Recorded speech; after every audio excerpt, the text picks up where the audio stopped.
Yo, yo, yo, welcome to Crate 808. And today we have on a very special guest to talk on a very special 90s album. Joining us is writer, journalist and founder of the brilliant Cabbages newsletter, as well as producer and co-presenter of the Cabbages podcast. We've got Gary Suarez in the house. How are you doing, Gary, man?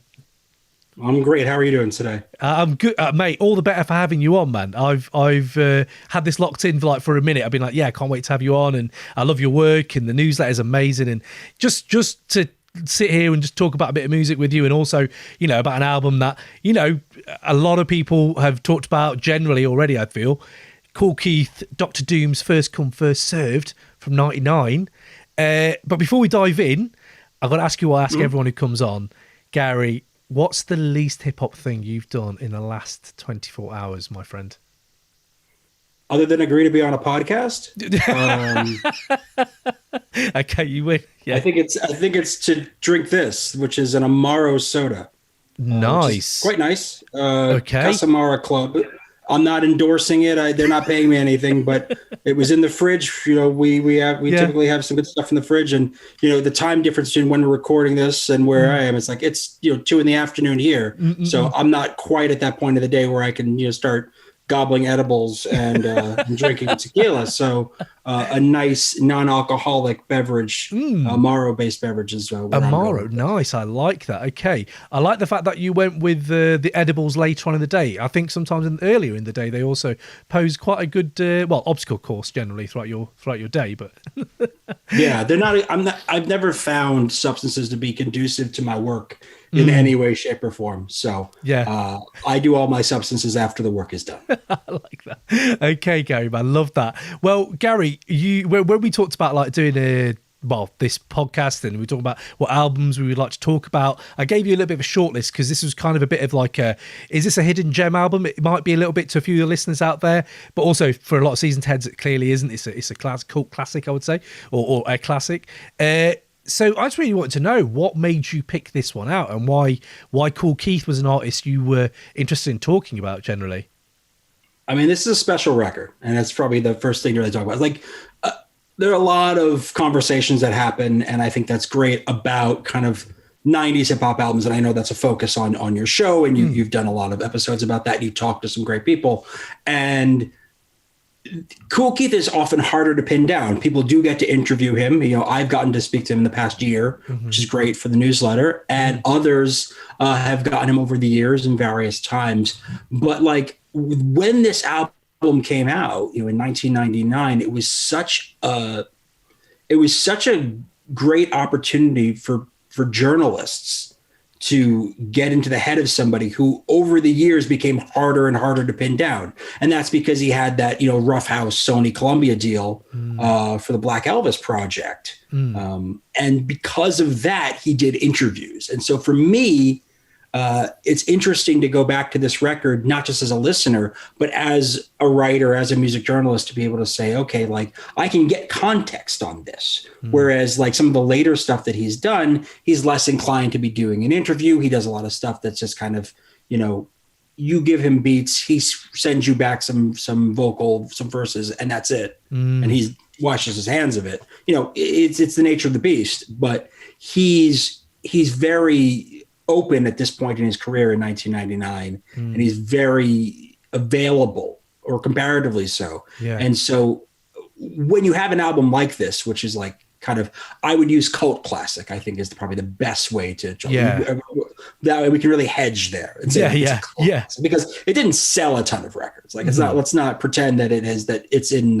hearts and minds and homes and record collections across the country. Like it's not his best-selling record, and it never would be. But it's a cult classic because a lot of people swear by it, although it is a record that isn't necessarily universally beloved. So it falls within this sweet period of music for him, and I think it's one of my favorites of his catalog. I'm not going to say it's my favorite from that period, because my favorite from that period is Matthew, and always will be Matthew. I think Matthew is just a devastating record, and it's like it's weirdly focused on like one type of thing that he does incredibly well, which he does on this record too, which is shit talking other rappers in the industry. Yes, and so I love that aspect of this record. But this is that like when in 1999 this comes out, and at that point I'm like 20 years old.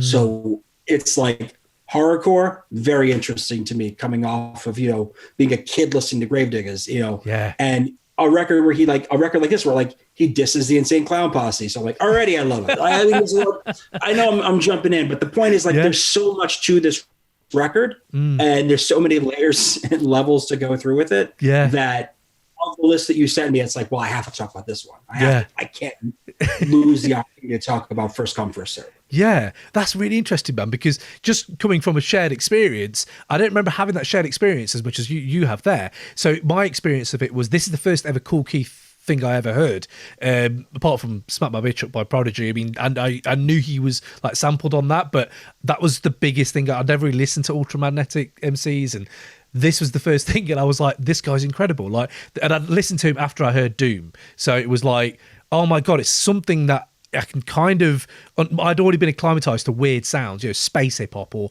that just weird, where this album goes is like from the marshes to space, wherever. And it's like, I didn't have that before. And then going back, Ultramagnetic MCs became a really fascinating group to me to breed this thing that made this. Wow, what was the genesis? So for you, where did Ultramagnetic MC stand and Kool Keith stand before this album hit? Like, what were you listening to of his that really got you before? Were you a Dr. Octagon like massive fan and stuff like that, or how were you with it? What's wild about Kool Keith fandom is the entry points are often very universal. It's often like Octagon, or you're a bit older and it's Ultramagnetic. And I heard Ultramagnetic in Critical Beatdowns. Like, I grew up in New York, and so like this was music that I heard. I grew up where hip hop was happening here in Queens. Obviously, shout out to the Bronx for Kool Keith and bringing us Ultramagnetic. But so I was familiar, but I wasn't like a die-hard Kool Keith fan at that point. I wasn't like understanding who was in the Ultramagnetic MCs in 1989. But by the time the late 90s hit, and I was spending most of my disposable income on music and going to record stores. Like, you don't just walk past the cover for First Come, First Serve. You see that and you go, oh, that's something. I need to pick this up. And that's what happened. And that's what I'm trying to say with that is that's an interesting entry point for him, because if you had not been an Octagon first and been indoctrinated into this idea of the combination of Dan the Automator, Qbert, and Keith is this like holy trinity, and your first real experience with identifying Kool Keith is a project like this, then you lose some of, I think, the bias that comes in. And I do hope we get to talk a bit about that, but there's a bias among those who kind of came in from the Octagon angle and sort of like defined him as the Octagon person, because everything he did really post that, including this record, is like a defense of that. And of course, there's nothing more, more poignant than opening First Come, First Serve with Dr. Dooom killing Dr. Octagon in the first like minute and a half. Great. Yeah. We've just, I mean, what's more poetic and poignant than that? So was this bias in like, okay, so it's in circles, like anecdotally, like people are talking and it's in those, but was there a bias in like writing, in rap journalism? Were people like genuinely a bit more like Octagon, like bias in that then at that time? Well, Octagon was such a well-received record. It was so well-received, and it went from kind of the cult classic to, because it got picked up by DreamWorks for distribution, it got into more hands. And so you end up with this situation where it's how people think of Kool Keith. They think of him that way. And, 2.5 decades later, people still think of Kool Keith as a rapper who raps about space science, weird gynecology, space science. And it's like, well, no. And if you listen to records like First Come, First Serve, you can see him actively fighting against that stereotype. Like, he's already feeling the pressure of that, and he's bored with it. In the same way that he didn't want to keep doing what he did in Ultramagnetic when he came to start doing a solo career. If you listen to records like Sex Style, it's like Sex Style is him being himself and who he is a a pretty extreme pervert. Yeah. And that's he's just saying it plainly. Yeah. And if you go see him live now, as I've seen him live over a number of times over the past few years, like he much prefers that mode, the sex style mode. Yeah. Yeah. He will show up. There will be some ladies with him. It's a thing. Yeah. So he's been recoiling and kind of bristling against this categorization of himself pretty much since Octagon hit. Yeah. And so I find that there's a bias that happens among fans, and unfortunately, it sometimes happens with producers who work with him on these projects over the years, where like they ask him for a space project, and he's just like, "Oh, too much to wait." And when I interviewed him last year for the newsletter, he was pretty much making the same argument still. Like he hates that he's been pigeonholed in this way, and he wants people to understand that he is a human being. But when this album hit, it was more about, I can do more things than just rap about space. Yes. I can do more things than this rap about, rap in the Octagon mode. That's a character. And now I can do something totally different. Yeah. With Sex Style, with First Come, First Serve, with Matthew, with, Diesel Truckers, Master of Illusion, so on and so forth. Yeah, it's really interesting because I feel like it's just a character. It's expression, isn't it? This is art that we're talking about at the end of the day, and it's just kind of just a different expression of himself is on these kind of projects. And I listened to Doctor Doom 2 and all that, and the later ones as well. And to be fair, I thought they were quite good extensions of the realm that he builds, this world that he's built. But not to kind of, I don't want to be too reductive about this album, because there's actually a lot of you can look at it a lot of different ways. First of all, if you look at it in a social, political way of where he's come from, and he's making it almost, I don't know how you felt at that time, because at the time I didn't really see it as absolutely massively gratuitous until I got a bit older. And then I was, of course, the stuff I was brought up on was really, fed for MTV, really fed for gratuity would get excess would really get me. And seeing this, he is doing that, but it's almost like he's just doing a parody of it all. It's almost like he's saying all these killings and stuff, I'm just going to take it to a level which is so fantastical. And that's where I loved this, is where it was like he built this world that I'd never explored before. And it was just like, wow, it's crazy. And what do you think then about the album? Like, if you look at it, if you listen to it now, age the best, do you think, I have this category age the best, but very loose, has there been any moments where you've been like, damn, that if that landed today, or even that actually hits me more today than it did before? Has there been anything on this album that's got you like that? I mean, it's funny because this is an album that I've revisited a lot over the years. Like I've gone back to multiple times, and now more recently, obviously in advance of this conversation, and it's just like, it's clear that there's parts of what he was doing where he wasn't necessarily parodying the commercial stuff, but finding his way around it. So he understood repetition. Like if you think about I Run Rap, there's I'm the man of the hour watching girls taking a shower. Like he repeats that. Yeah. It's not a hook you're going to hear on the radio. Yeah. It's not the Puff Daddy stuff that he was kind of railing against, but also somewhat of a secret admirer of that sort of style. Yeah. There's an interview with Cutmaster Kurt from a few years back that I found very elucidating. And in that, he kind of reveals that he always saw that Keith had this duality where he wanted to be on the radio. He wanted to be that, but he also didn't want to do it the way that all these other folks did, in this kind of sleazy, underhanded payola sort of way. Yeah. So I think when you get some of these, dare I say, hookier moments on this record, it's sort of him trying to feel around for that. He is sort of thinking about it. But again, and I should also point out one of the other really interesting things from the interview that I just cited with Cutmaster Kurt is that they made this record in a week. So it's like they did not. Wow. This is not like a long process. This is not the automator takes the Octagon demos and reworks them. This is them in a week, basically making a fuck you record to Roughhouse for sitting on Black Elvis. Yeah. For trying to shelve Black Elvis. Wow, that's crazy in a week. So how did you find Keith when you interviewed him, just out of interest, by the way? Because I know you said he was kind of already talking about that and he's not too happy about like being categorized, but generally as a person, like how did you find him just to interview? Like, was it quite rewarding?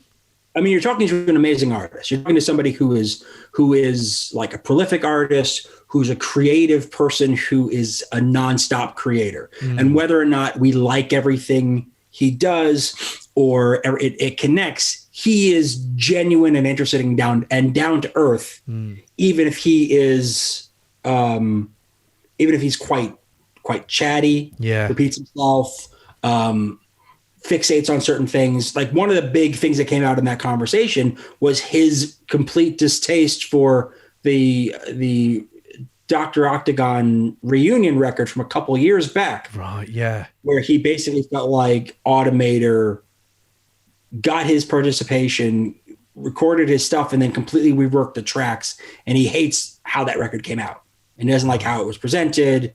And so he has real problems with it. And he kind of was,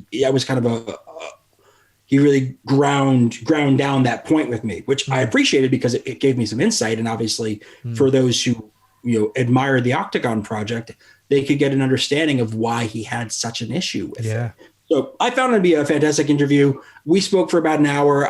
He could have I had another thing afterwards. Unfortunately, I had scheduled too many things next to each other. We could have talked for two without anything.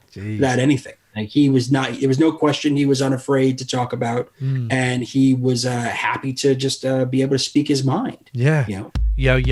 Just interrupting this episode to give you a quick update on our plans for 2021. But before I do, just remember to subscribe on YouTube and like this video. Also, get involved in the comments. We always have some dope takes on there. So shout out to people that are getting involved. We love reading them. And hopefully some more of you guys can get on there and we'll shout you out on the episodes coming up. Now, on to 2021. We here at Crate 808 are setting up a Patreon where for the price of a pint or a coffee every month, we'll be bringing you even more dope hip-hop episodes.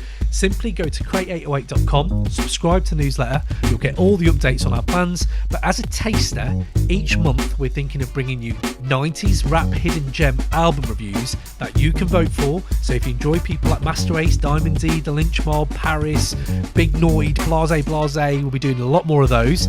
We're going to do our Why I Love series, the MF Dooom and J Dilla editions.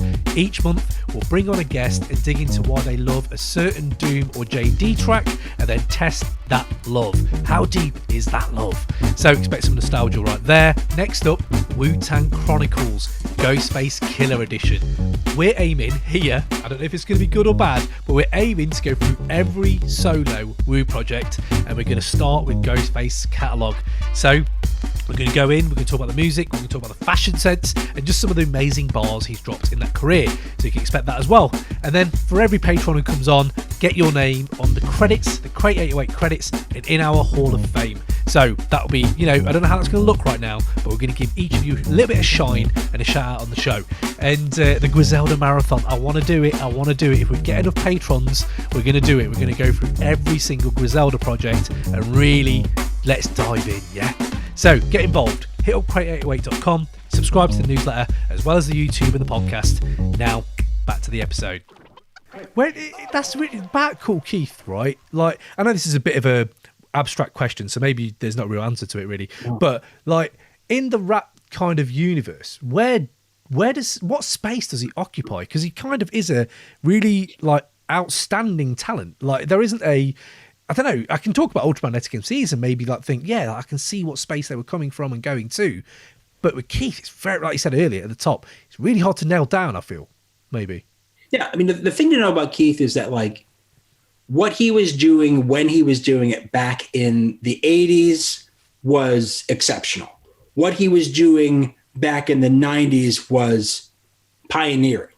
Like, you don't get Eminem, really, without Kool Keith. You don't get a lot of these artists who came in his wake and kind of thrived off of his mode. Like this thing fairly in terms of attitude is the attitude about being anti-industry on record.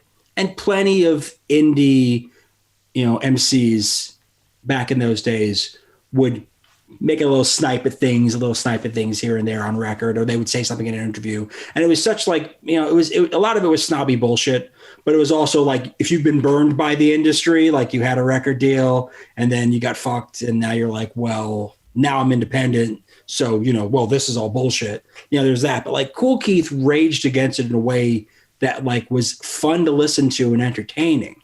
I mean, there was a level of humor in there. Yeah. And I think that humor had existed in hip hop. I recently went back, and it's funny enough, like I think it was the years 1989, and there was when Shock G passed. I went back and I Humpty Dance is 1989, and that first Sex Packets Digital Underground's debut is 1989, and I realized how many humor-based hip hop songs, singles, big songs happened that year. Interesting. And so humor had a genesis, humor in hip hop in a really in quite a public commercial way happened in 1988. Obviously there's things before that. I'm not going to pretend like there wasn't stuff before, but that year was like, that was the year of like Funky Cold Medina. That's the year like of like, is that Fresh Prince?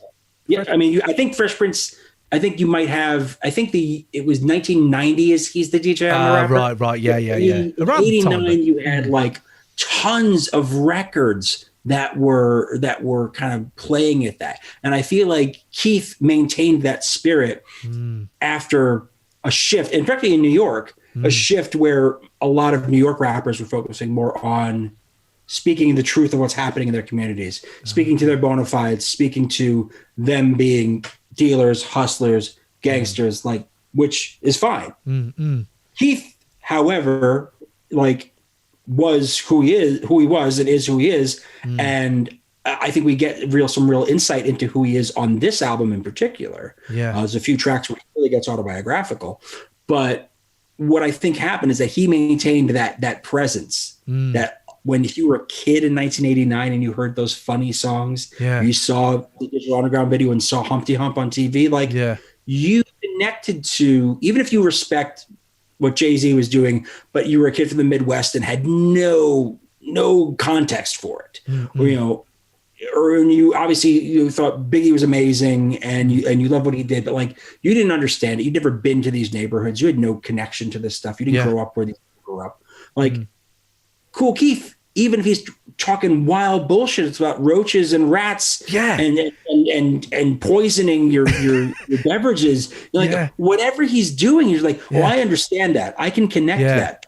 It's because there's a genesis that exists in the mainstreaming of humor-based hip hop, not like novelty songs or jokey songs. Exactly. But songs that depended on humor to drive the narrative. Bismarcky is just a friend. Things like that. Like, these songs are amazing because they're funny. And I think Kool Keith maintained that through this and beyond. Yeah, I'm dueling with that, the horror core that you talked about earlier as well. So that I don't know where that had really started, but for me, you're talking Gravediggers, you're talking all that as well, maybe a bit of Scarface. That early stuff was quite like that. And then, I remember this was one of them first ones where after a while I was like, this is horrorcore, but these are bangers. Like these tracks, the production on them, and I don't want to go too arty-farty right into the production of it all, but like I said earlier, it's like music I'd never heard. As in, it was like a squelching like that, then dull, the first thing after he's killed Dooom and the first track, no chorus, like the horns, the flat horns they use on that. And I was like, yes, it's horrorcore, yes, but you can't even put it to that, because if this came on in one of the underground clubs in London, we'd all just be like, oh my God, like this is a unbelievable neck breaker right now. So I think it played on all these different levels for me. The fact that he made it in a week is just crazy to me. That's crazy. But you were talking there about roaches, right? I listened to a interview he did with Stretch and Bobbito back in the day. I don't know if you've heard this interview he did. I'm not sure I have. But he talked about roaches and stuff. So it's almost like, I think Bob's a little bit like trying to do two things at once, maybe, because it's live. And Keith is there, and Keith's talking, and he just goes, you know what? He's talking about the roaches, obviously, in this. And I think there's a track where he kills a roach, puts it on a piece of paper and kills the roach, that one. And he was like, like I did that. Like, as a kid, I pulled the legs off, put this thing there, put the roach's body there, came back and it had gone. And he's on stretcher Bob and he's like, what, do you think there was like a roach ambulance? Like a roach ambulance? Like, and I was like, what? And Bob is so like not even interested. He's like, what are you talking about, Keith? And then he's like, moves on and you're like, that his mind is fascinating. That one snippet gave me such a window into this mind. And I don't know if you saw any of that when you were talking to him, but I you know, it's not that like, I mean, it's funny because I listened to some of the stuff that like is like he's come out with in like, there's like stuff that he's got that's coming out this year. And I've heard some advances of some of these records, some of these projects. And like he brought up like something in our conversation about like, you know, he should be able to write about just going to pay the Sprint bill and pay for his cell phone bill. Yeah. And like, there's a track on this new project that's coming out next month called Keith's Salon. Right. And I heard him drop a line about that. And I'm like, okay, so we did it.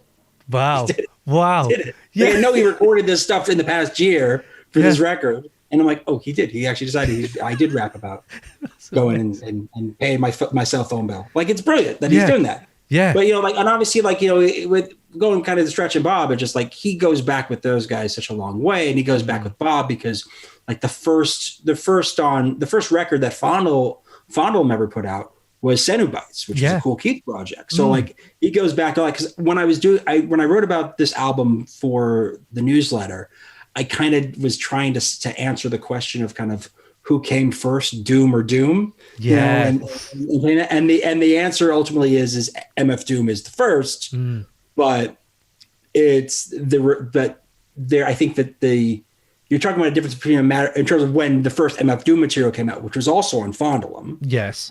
So like Cenobites is the first record. I forget where in the chronology the first, like the Gastrals, the 12 inch has Gastrals, and I think there's 4 songs in total on that are there. Yeah. But then when the first edition of Operation Doomsday comes out, I think it was a few months after, or maybe even just a month after the release of First Come, First Serve. So he kind of got in there with the first album with the Doom name. Yeah. But obviously MF Doom as a name existed, and he had to clearly know MF Doom existed, being New York guys and also having been on the same label at one time, not too long before that. Is that coincidence? That must have been coincidence, right? Like, or he's clear. Gary's face says it all. You know, so I don't think. You think about these things and you go like, in most cases, you'd go, what a funny coincidence. Because you're like a generation of kids who were raised on Marvel comics and the TV adaptations of these things. You know, the kids today who have the big MCU movies, like they don't know what like guys like Kool Keith are in their 50s, approaching 60s now, like what they got on TV. Like they don't know what I watched in the 80s, you know, Spider-Man and his super friends or whatever, like sort of thing. You know, we watched some real corny shit, but they drew from that. And obviously you hear that on MF Doom records, is him drawing from those records in a very cool way. And like Ghostface Killer drawing from Iron Man cartoon or Supreme Clientele, Tony Stark still comes to that. So like coincidence, possibly. Because there's a similar pop cultural base they pull from. But it's also like Kool Keith playing a supervillain himself. Yeah, could do it. Might be a fun thing to go and like swipe someone's name a bit and just be that character and change it by just being like, well, you know, you're MF Doom, which is like playing on Dr. Doom. Well, I'm Dr. Doom, but I'm gonna add one more O. That makes all the difference. And like, you have to think about the naming conventions. Like it's like, you know, like Young Thug didn't call his debut Barter 6 for no reason. There's a reason why he named it that. Absolutely. And it's wild. Yeah. When you think about it, like what record label Barter 6 came out on, it's just like, oh. There's little things there. Yeah. And so if Kool Keith came out and said, "Oh, it was purely coincidence," and I grew up watching these cartoons, and the roaches were all around me while I was trying to eat my breakfast cereal and watch these Doctor Doom Doctor Doom Fantastic Four cartoons. Like, that. You believe it. But if he also was just like, shrugged his shoulders, you know, I realize this is an audio podcast as well. Shrugged his shoulders and said, then you'd be like, okay, he could also be playing a thing there too. The ultimate villain in the movie. Because he doesn't answer to anybody. Yeah. He doesn't answer to fucking anybody. Yeah, and that's the ultimate villain move as well. MF would have done it. Let's be honest, Daniel Dumoulin might have done the same thing. Like, it's one of them things, just a villainous thing to do, yeah. And it's not like they ended up having bad blood. Like they did a collaboration on that second Victor Vaughn record, like 2004. Not Vaudeville. Venomous. Yeah. They had a collab on there. Yeah. And then they did another one years later, like on that Feature Magnetic project of Keith's. So like, it's not like they had any hard feelings, I think, between each other. Or at least if they did, they quashed it before they were able to get back together. But it is funny that it came out. It is funny that first collab between them came out as a Victor Vaughn project. Yeah, so the Doom and the whole Doom thing. It wasn't King Ghidorah, and it wasn't MF Doom. So we never really got the MF Doom, Doctor Doom thing, but we got Victor Vaughn and Kool Keith. So maybe that's the middle ground there. But that's real rap nerd. That is real rap nerd shit. I'm sure people are here for it. People tune into this for, right? People tune into this because if you want to actually listen to a bunch of people two guys talk about a Kool Keith album for an hour, then you're a fucking rap nerd, and that's all it is. You should love this. This is rabbit holes. Yeah. Arena. Yeah, absolutely, Gary, man. This is it. I love it. So I think that's essentially what this is going to be. So, but I love that. I've not even thought about that. That's yeah, absolutely. But like we talk about rabbit holes, man. Like you talk there about like other albums we've heard, and we have hidden gems that we like on this album and stuff like that. But rabbit holes. Automatic MCs, We Are the Horsemen. Like, I remember hearing a few tracks off that and not really registering at that time. And I think I listened to it later. Just copious amounts of music when I was young. And then I listened back to it, man, and it's just unreal. And I'm like, this is the kind of little hidden gem album that I know now I'll just have in my rotation like for the rest of my life probably because it's just so good. So I wanted to shout that out, but also I'd never actually realised that, but on Grandma's Boy, Kool Keith has the tie-in to this. And I was watching that for 420, listened to your podcast. Sure. I was like, this is great. You did a great 420 episode for How High too. Listened to that. And then I thought, I'm going to put on Grandma's Boy. And I watched it in years. And I was like, hold on, what the heck? It's got a Kool Keith. First come, first served tea on. So yeah, I love that. All these rabbit holes, man. Rabbit holes. Yeah. We've definitely talked about doing a Grandma's Boy episode at some point, and I have the perfect guest for it. I can't say who it is because I'm not gonna let anybody out there snipe me for it. It's not Keith, but I have the perfect episode. I have the perfect guest for my Grandma's Boy episode from the hip hop world, and I'm gonna keep it to myself. But don't be surprised if we end up covering that one at some point. Okay, I think in the coming season or soon thereafter. Yeah, well, actually, you know what? Let's just get into that because I actually wanted to talk to you about, obviously, you know, this album, but also like the stuff you've been doing, man, and how I really got into your stuff. And it was always the newsletter to begin with. So, but the podcast, let's just quickly, just want to break down for people who haven't heard Gary's podcast. Please go check out Cabbages. I would say genuinely from season 1, go from episode 1, because even if you don't like Hoobie Halloween, you're going to end up having some memorable part of your heart. Like there's space in my heart now for that film. And I don't even like the film, Gary, but your first series was just... You're not alone. There's a lot of people. Most of my guests did not like that movie. My co-host, Jeff, wonderful guy. Jeff Auckland does not like Hubie Halloween. But you went and tackled it anyway for like 7 episodes or so, and that was great. And then you went and did the Leprechaun movies, my friend. And I know there's geeks who listen to this who are horror geeks as well, so they're going to be interested. But tell me, how did the pod start? And then I'd love to talk about the newsletter as well. But how did you even start with the pod? What was the thinking? So like for years, people are like, you should do a podcast. And I said no. And I've been like offered opportunities to do stuff. I've had people come to me and say, if you want to do a show, like, and I'll put it on my network, I'll produce it. Or do you have ideas? Do you have things you want to do? Would you like to like host on this thing and whatnot? And the reason why I said no isn't just because I'm a prick, but it's because I was like, if I'm going to dedicate my time to doing a podcast, it has to be something that I think is a good enough idea, an interesting enough idea to carry through, because otherwise I'm not vested. I'm not going to care about it. Yeah. And so like I mean, by doing the newsletter, I was building up an audience of people who cared about this stuff, who cared about this music and cared about what's happening in the underground now, especially, which is really what, it's a music discovery focused project. And I didn't just want the podcast to be a mirror of that, of like, here's us recommending things, because like I wrote it down for you. Yeah. I gave you the links. If you need me to also come onto a podcast and tell you, please listen to this artist, then I mean, how much more media literacy do people need? So I needed to do something fun. And so here I am. It's fucking COVID. I live in New York. I can hear sirens out my window in the worst of this pandemic. I'm not going anywhere. I don't do anything. So my friend Jeff and I are talking on like Zooms and things of that sort, and just said like, I have an idea. And the idea was that let's do a podcast where we watch Hubie Halloween every week. And I love this. We bring on rappers to talk with us about it. Amazing.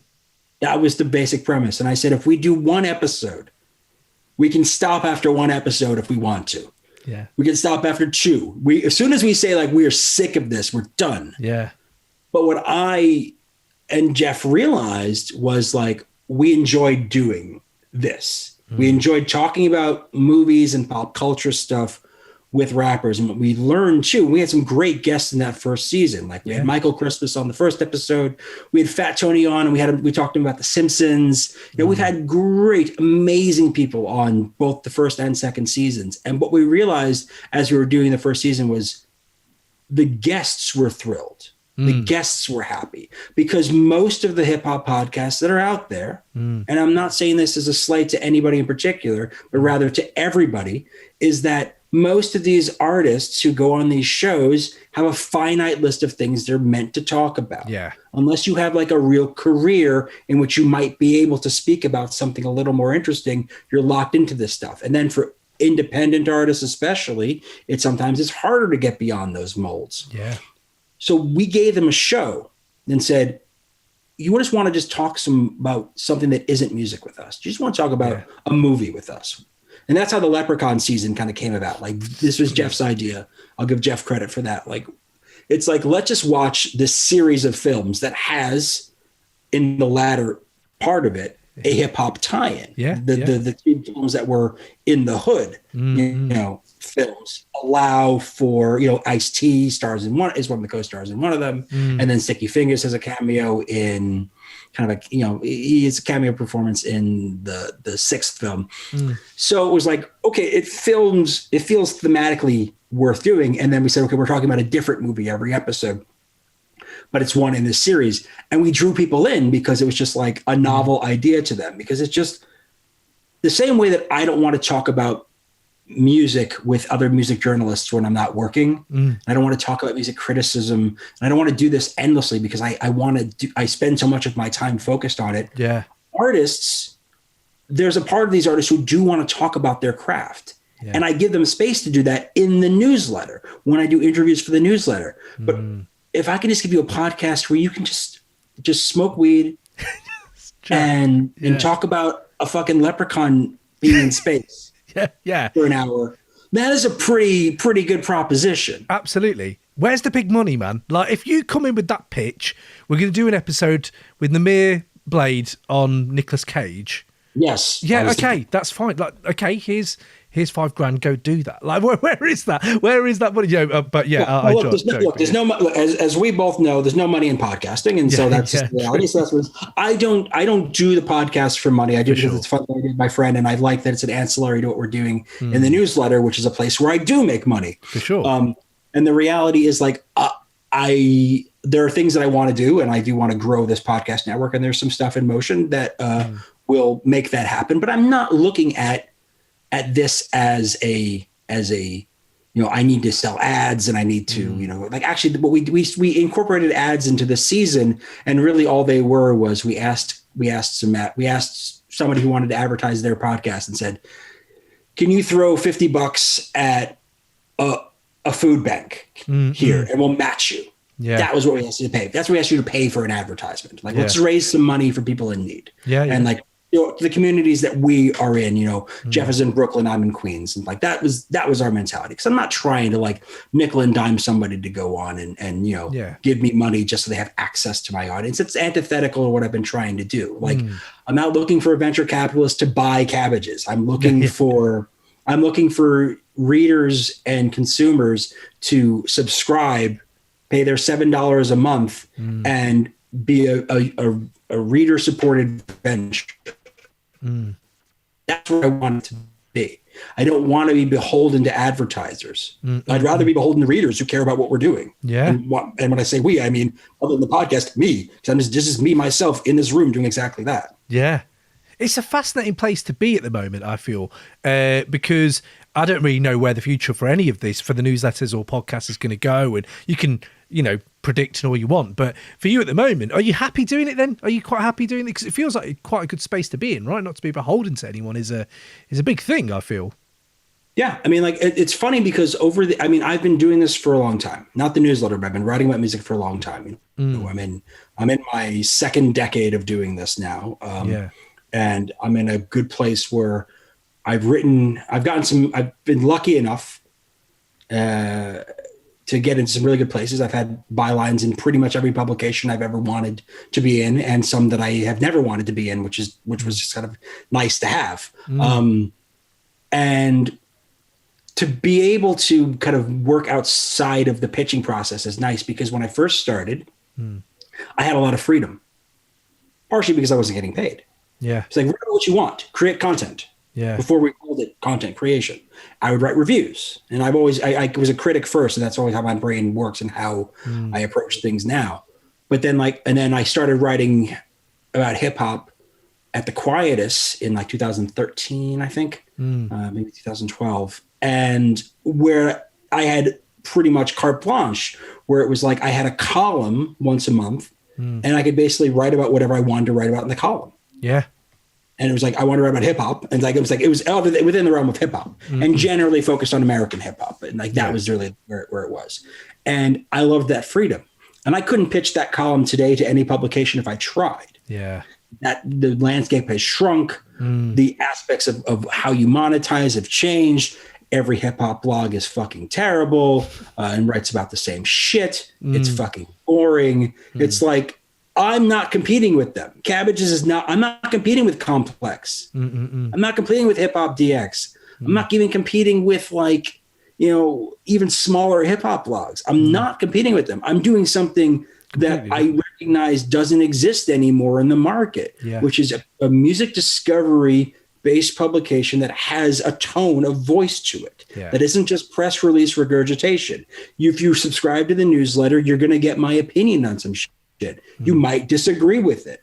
I wrote a piece last year, a pretty lengthy piece of like why I've never fucked with Run the Jewels. For a lot of people, that makes their tiny little heads explode. And they go, how could you not pray at the altar of Killer Mike and LP? And I'll be like, well, I never was a huge Def Jux fan. I had some records that I really liked. I think the fucking Ken Ox record is amazing. And, and I think that I respect, LP's work on Fantastic Damage and, but it's not like I sit here, with my backpack on, like hoping for a revival of this shit. No, I was actually at that time, I was way happier to listen to a combination of weird stuff, RZA as Bobby Digital, or some Antipop Consortium and stuff like that. And then what was on the radio. I was very happy that it was on the radio, And so for me, it's gratifying to do the newsletter, and I'm enjoying doing it because I have this freedom, but also I see that people care about it and enjoy it. I see the numbers, and I get nice feedback from people, but the artists who get covered in there are artists who aren't going to get that complex look. Or if they get that complex look, it's going to be the last time they get it because it's not going to do the numbers that are going to make Complex want to go back to that artist. And I'm saying, I'm not trying to do Drake numbers on a blog post, on a newsletter, on a podcast. If a few hundred people listen to my podcast, I'm thrilled. Yeah. That's great. Thank you for listening to my show. Yeah. Thank you for listening to us talk fucking nonsense while my guest and my co-host are doing fucking bong rips. I edit the show. I edit the podcast. Yeah. So I leave all those sounds in because fuck you. If you're here for this, you need to hear what's actually going on in the room. Like, we're not in the same room. We're all distanced. We're all in our different spaces. Yeah. I'm in Queens. He's in Brooklyn. Our guests are wherever they're coming from. Yeah. But like, I want you to fucking hear what's happening. Yeah. It's like I respect a lot of what they do on Drink Champs, even though I know it's like placement stuff. Like I respect what they do on Drink Champs, not just because they bring on great guests and have great conversations, but just like a bunch of bottles on the table. It's just like that's the reality of what like the conversation could be. And ours is just like there's a bottle of Hennessy probably over by me. There's something else going on, and to tie it back into this album, it's just like I think that's one of the things that I respect about Kool Keith is he's just not with the bullshit. Yeah, and I'm happy to look at him as a guy and be like, great, I'm not with the bullshit either. I respect what you do, even if I don't like every record if I don't love every record he's ever done, and even if you as a reader don't necessarily love every newsletter I've ever done or every album I've ever recommended you in the newsletter, like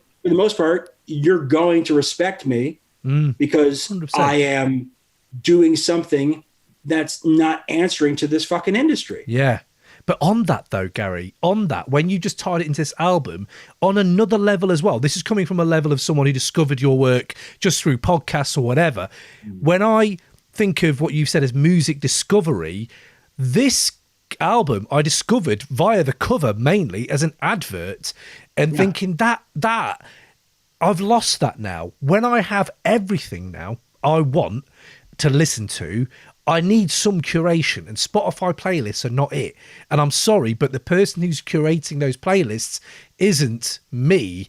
So I then want somewhere to find this music, right? And I went aimlessly and drifted away from hip hop a little bit because I liked a lot of other genres as well. But then, man, when I discover your newsletter and I see stuff like Fatboy Sharif, Torito, who I'd never heard before. I'd never heard these people. Who are these? And you recommend 3 every week or so, or every other newsletter. Every Sunday. Every Sunday. That's it. That's it. Every Sunday. And I've not just made brilliant projects I love to listen to, but I've made these bonds with these artists just online. MF Blue. That was another one that was recommended for me. So listeners, if you are in the mode of, if you like you should like that Kool Keith album if you listen to this anyway.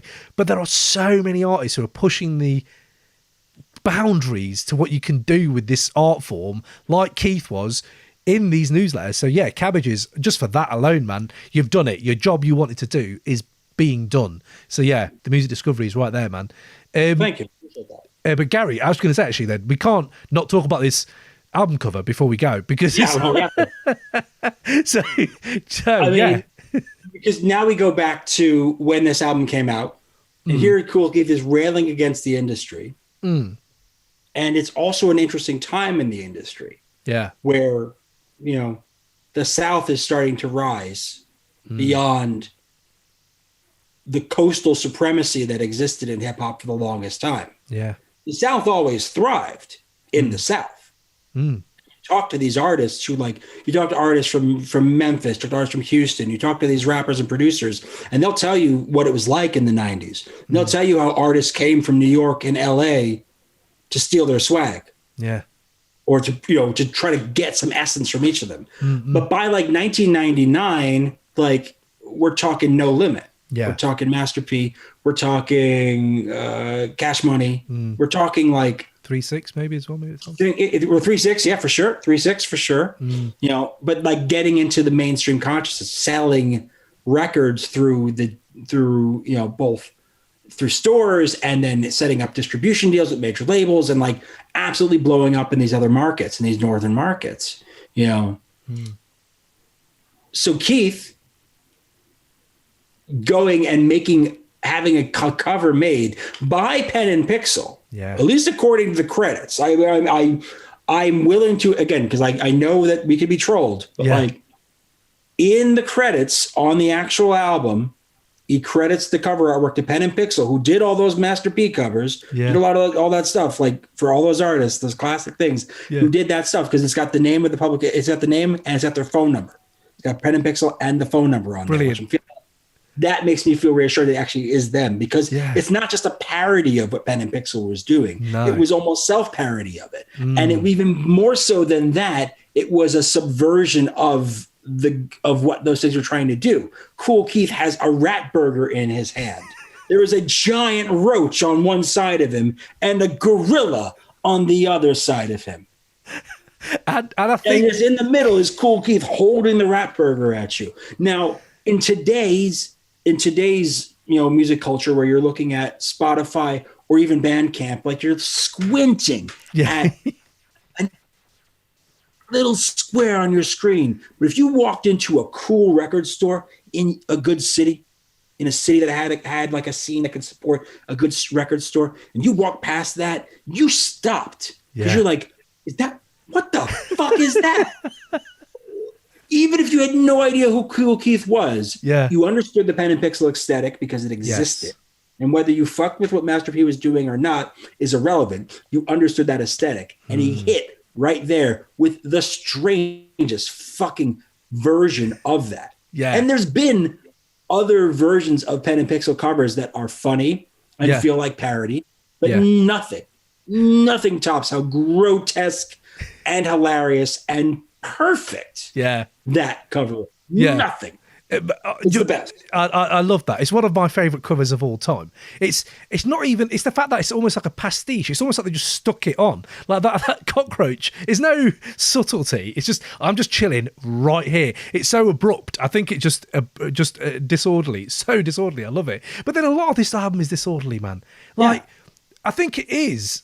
Yeah, I think it is I Run Rap, where he talks about I watch girls in the shower. That's got nothing to do with what. Like, I was thinking of, like, this is so disjointed. Like, so hold on, but you're running rap, but you're watching girls in the shower. That's because you. But you can go down those holes all you want. But that's crazy. The thing of really, when we talk about how disjointed this album is, it's because it's not one concept. It's very easy because he uses a pseudonym to kind of be like, well, this is his horrorcore album. And it's like, yes, some of the songs are exactly that. There are songs where he talks about the graphic, grisly absurdity stuff, and you love it and you admire it. But then it's just like, to me, like, a hidden gem on the record for me is Welfare Love. Because Welfare Love is about as autobiographical as we ever get from Kool Keith. Okay. He's talking about being what it was like as a kid, growing up as a kid in the Bronx, growing up in nothing near luxury housing. Yeah.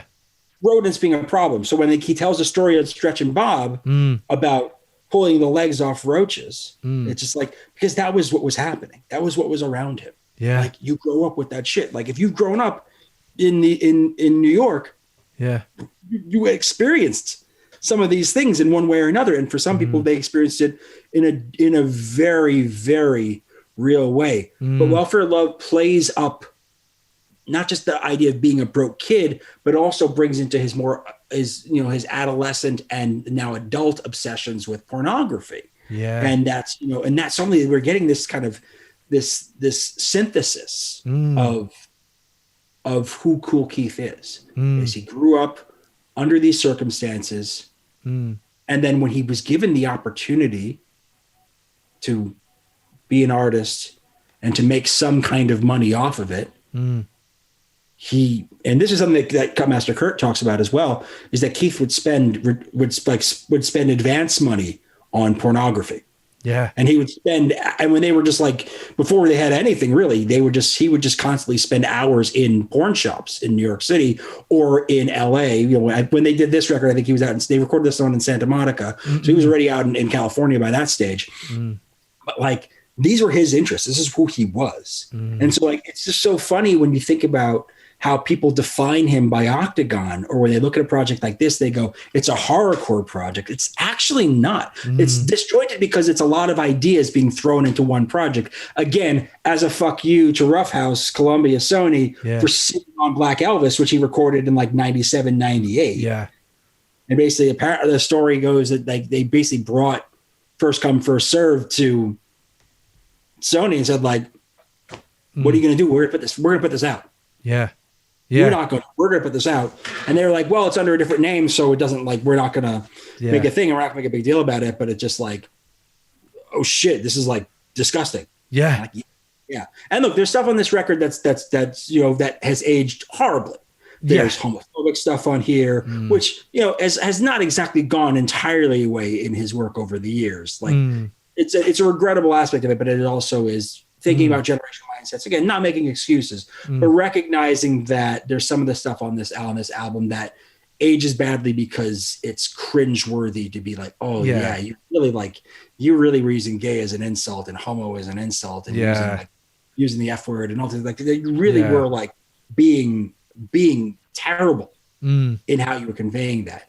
And this is also where I bring up the Eminem thing. It's just like, I'm not an Eminem fan, and I really dislike him in a lot of ways, certainly in terms of what he did, because I feel like he used his space and he used his privilege to punch down a lot.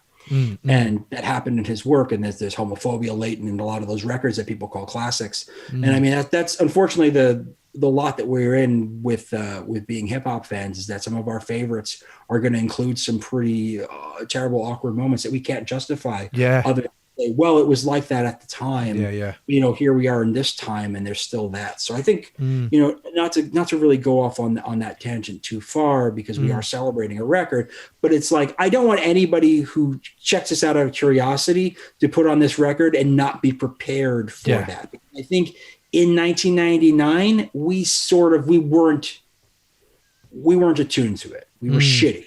We were shitty people in 1999. We did not understand how awful we were being. By condoning this, by supporting this, by cheering on artists who did this sort of stuff, about that homophobic shit in there. So I don't want anybody today to go into this record and think, oh wow, these guys are they're really recommending this. I should definitely go check this out. It sounds like fun. And then like within like a couple of songs be like, oh, well, then maybe it's for me. So I want people to understand that. Absolutely. Yeah. And it's with all this stuff. Like, it's like when DMX passed recently, it's like, I went back to some of his work. And it's really hard to listen to some of that. There's some stuff that's really hard to listen to. And, I'm not here to speak ill of the dead. It's isn't like, so I'm not doing that. There are plenty of times where I've used my soapbox to do exactly that. Triple X, I've said some things in The Guardian that make very clear where I stand on him after his passing. But the reality is that a lot of these artists who we love, revere, and respect use their artistic platforms to punch down. And there's reasons for that, but I just don't want anybody to approach these projects now and not understand that there are aspects of it that actually aren't okay. That actually aren't. It's a reactionary thing as well. A lot of it, like, I feel like there's even bits where he's going at Dan the Automator, and it's like just racist. It's just like that's really hard to listen to. That really stuck out to me as well. And I don't know.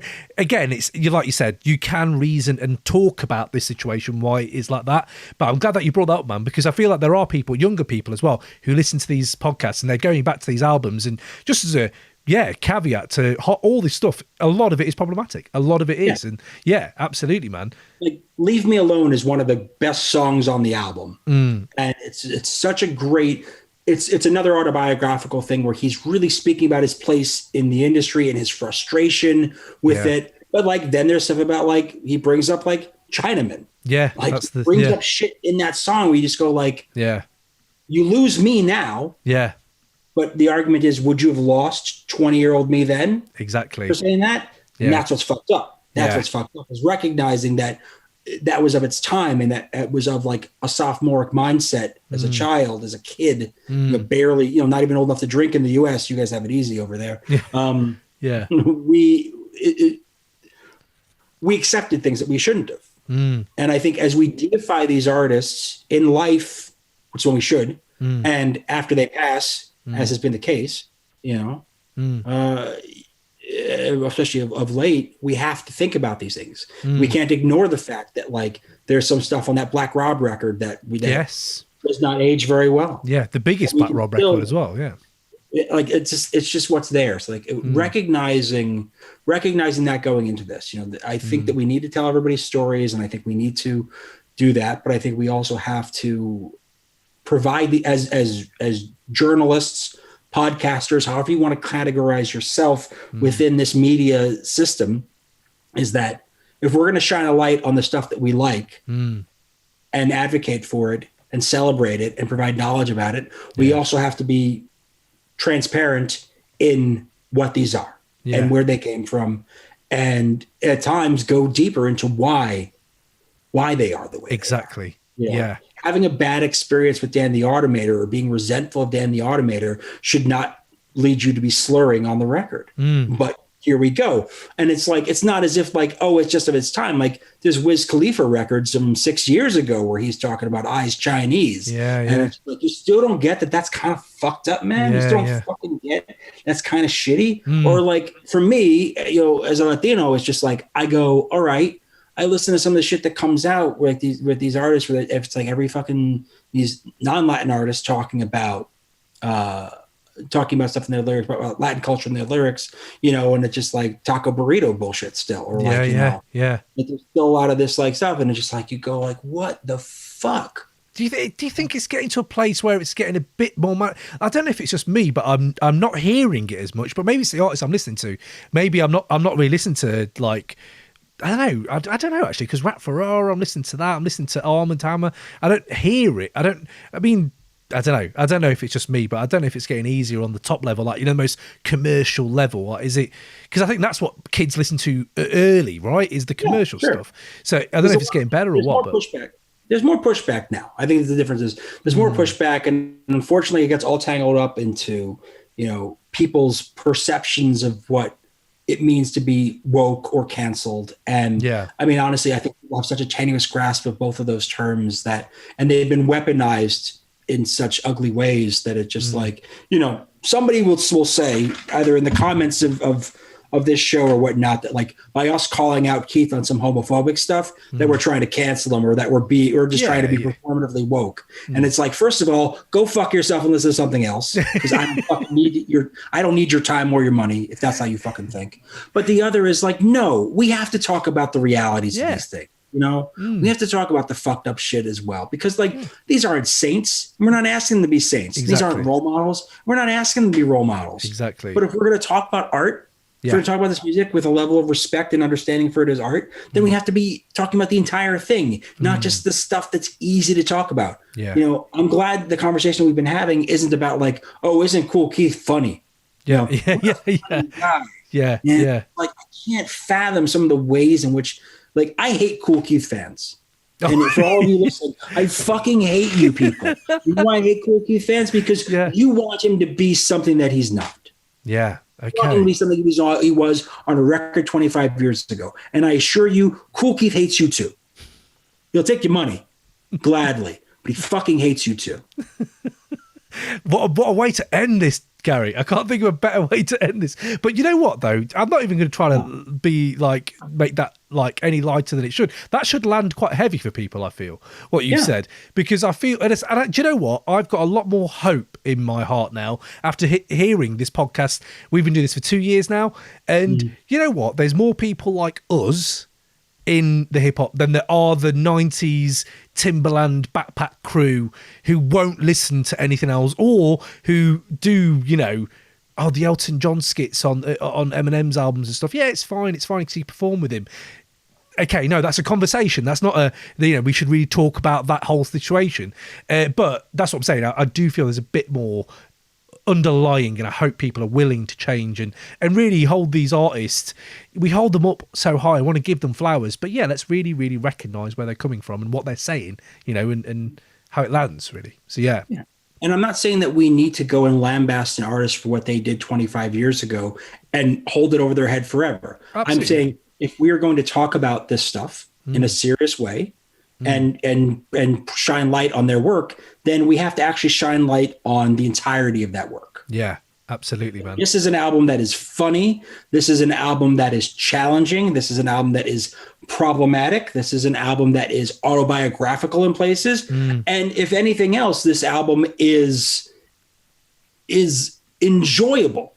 Yeah. It's an hour. Yeah. It's an hour of your time that you will enjoy. Yeah. Most likely. Yeah. You will enjoy hearing it. You will enjoy the punchlines. You will enjoy the production. You'll enjoy it on some level, probably. And if you don't, that's fine, because he's got like 36 other albums for you to listen to. Don't worry about you it, can try again. Yeah. Yeah. This might not be the one for you. Yeah, absolutely.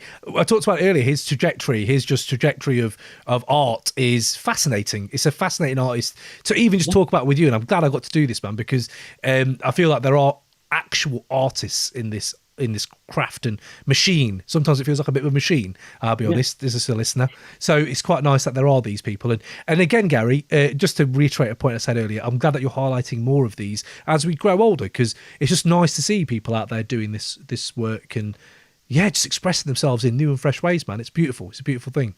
So man. No, it's fantastic to hear. Honestly, it's fantastic to hear the artists that are doing interesting things now, the younger artists who are building and doing it in such a creative way. Like there's the Mims the Magnificent and Dunn have a record out called Infinite Lawn, which I read about recently in the newsletter. Like fantastic, two guys, I think from Harlem and the Bronx, doing amazing things. And I can't help but think about them in the context of the music that's come from their neighborhoods over the years. And I just go like, we're still getting really gripping, interesting, entertaining art from these hip hop artists from generations now. Yeah.